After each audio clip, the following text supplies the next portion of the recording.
Assalamualaikum warahmatullahi wabarakatuh. Kami dari kelompok 6, 5 Perbankan Syariah akan mereview kajian kewirausahaan yang diambil dari YouTube channel Amin Aziz Center. Topik yang akan dibahas yang pertama yaitu harta dalam Islam. Definisi harta dalam Kamus Besar Bahasa Indonesia didefinisikan sebagai barang, uang, dan lainnya yang jadi kekayaan atau barang-barang milik seseorang. Harta juga dapat dikatakan sebagai segala sesuatu yang dapat diambil, disimpan, dan dapat digunakan. Dalam bahasa Arab lebih dikenal dengan amal, yang berarti condong atau cenderung atau mengarah.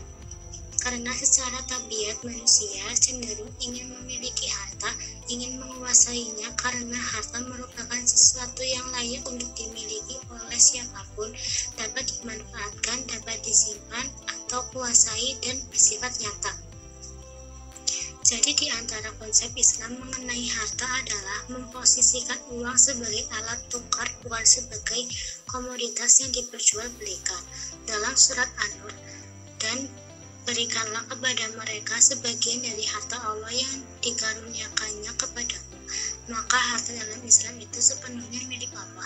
Manusia hanya dititipi oleh Allah. Ada hak orang lain dalam harta yang dimiliki oleh setiap manusia.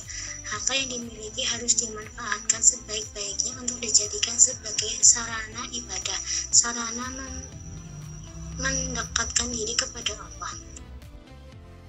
Topik yang kedua yaitu ciri seorang entrepreneur muslim. Beberapa ciri seorang entrepreneurship muslim antara lain: 1. Selalu akan mencari di balik ciptaan Allah. Allah tidak akan pernah menciptakan segala sesuatu itu sia-sia. 2. Selalu beribadah kepada Allah. Karena seorang entrepreneur akan memiliki keyakinan bahwa Allah akan memberikan sesuatu dari arah yang tidak disangka-sangka dan memberikan lebih apabila ketaatan kita itu tinggi kepada Allah. 3. Memiliki keyakinan bahwa harta adalah milik Allah dan dalam harta itu ada milik orang lain. 4. Ikhtiar mencari harta hukumnya wajib. 5. Selalu merenungi tentang ciptaan Tuhan. 6. Selalu berpikir untuk mendapatkan ide dalam rangka mengembangkan dan dalam rangka mencari manfaat di balik ciptaan Tuhan. 7. Harus siap menghadapi resiko. 8. Memahami bahwa segala sesuatu pasti akan kembali kepada Allah. Topik yang ketiga yaitu cara memasuki wirausaha. Yang ingin memasuki bisnis atau berwirausaha dapat melalui 3 tahapan yaitu: 1. Jadi kalau kita ingin berbisnis, pertama adalah mencontoh dan meniru imitating duplikasi. Siapa yang paling sukses bisnisnya? Siapa yang paling berhasil bisnisnya? Dan lihat di sekeliling dan di sekitarnya. 2. Developing. Bisa melakukan pengembangan usaha yang ada atau produk yang ada atau jasa yang ada. Jadi mahasiswa punya pilihan untuk mengembangkan dari siapa yang paling sederhana. 3. Membuat sesuatu yang baru. Jadi ini resikonya besar tetapi sekali untung. Untungnya besar membuat sesuatu yang besar dan membuat sesuatu yang tadinya tidak bisa menjadi ada. Topik yang keempat yaitu membangun SDM yang inovatif. Upaya yang harus dilakukan adalah: 1. Membuat manusianya tumbuh menjadi lebih beradab. 2. Penguasaan pengetahuan harus lebih baik. 3. Mempunyai soft skill yang baik. Topik yang kelima yaitu strategi menjadi wirausahawan handal. Terdapat 3 tahapan dalam menjadi wirausahawan. 1. Tahapan perencanaan strategi. Strategic planning merupakan sebuah inovasi untuk menciptakan perubahan yang lebih maju. Tujuan perencanaan strategi adalah untuk mengalokasikan perusahaan agar bisa menggunakan konsep pemasaran yang efektif dan efisien, meningkatkan kinerja, menciptakan etika bisnis, meminimalisir risiko dan kesenjangan. 2. Tahapan pelaksanaan atau implementasi. Bagaimana mengimplementasikan dari perencanaan yang tidak dibuat, melakukan kinerja aksi untuk mencapai tujuan, kemudian menilai kegiatan-kegiatan yang telah dilaksanakan. 3. Tahapan evaluasi. Evaluasi adalah membandingkan antara yang seharusnya dan yang sesungguhnya terjadi. Ketika melakukan evaluasi harus mengetahui penyebabnya. Selanjutnya, beberapa faktor yang perlu diperhatikan dalam strategi yaitu 1. Struktur bisnis, 2. Sistem manajemen, 3. Proses bisnis, dan 4. Budaya kerja. Topik yang keenam yaitu proses pemasaran meningkatkan penjualan. Pemasaran merupakan kegiatan memproduksi, mendistribusikan, dan menawarkan kepada konsumen. Proses pemasaran untuk meningkatkan penjualan. Yang pertama, membuat checklist kepada karyawannya. Jika itu karyawan baru atau karyawan lama bisa diamati. Apakah ada komunikasi yang terlihat antara karyawan dengan konsumen itu dalam rangka untuk meningkatkan penjualan proses pemasaran. Yang kedua, adakan pendidikan dan pelatihan. Yang ketiga, beri insentif bagi karyawan yang bisa menjual produk lebih. Yang keempat, memberikan punishment terhadap ketidakmampuan untuk menyampaikan produk-produk lain kepada konsumen atau ketidakmampuan untuk menawarkan produk. Yang kelima, reward.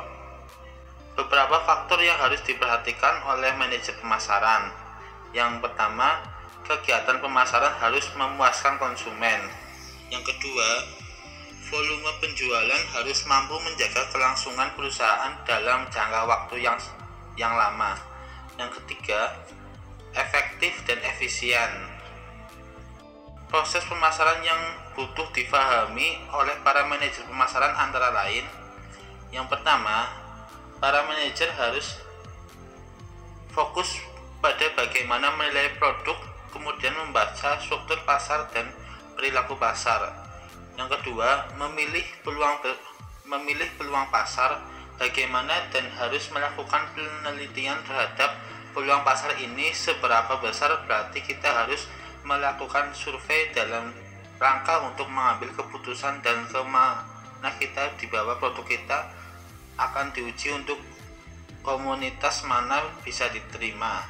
Yang ketiga, bagaimana menyusun strategi pemasarannya, tujuan yang akan dicapai dan langkah-langkahnya, mengukur SDM, mengukur lingkungan.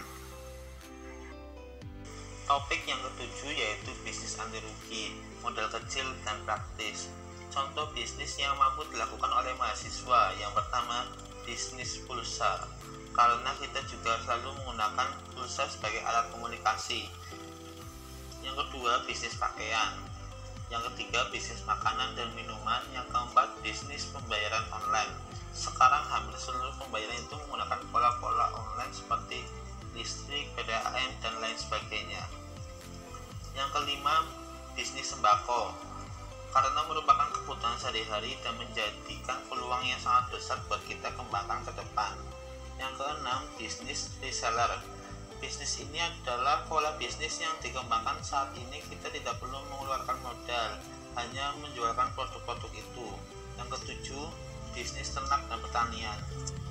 Selanjutnya, ada beberapa alasan untuk bisa berbisnis, antara lain yang pertama, karena orang tua kita juga berbisnis, misal bisnis perdagangan, pertanian, peternakan, dan lain-lain. Bahwa orang tua kita sudah berbisnis, maka ada darah yang mengalir di diri kita di dunia bisnis. Yang kedua, kita akan bisa mengembangkan hidup ini dari satu aspek kita berbisnis, tetapi di aspek lain juga ada yang bisa mendatangkan pundi-pundi keuangan. Yang ketiga, karena teman kita berbisnis, maka akan sangat mudah kita untuk bisa berbisnis. Yang keempat, karena sudah dapat ilmu kewirausahaan, maka ini harus bisa mendorong untuk berwirausaha juga. Jadi itu yang dibangun di otak kita agar terus menerus mau untuk bisa berbisnis.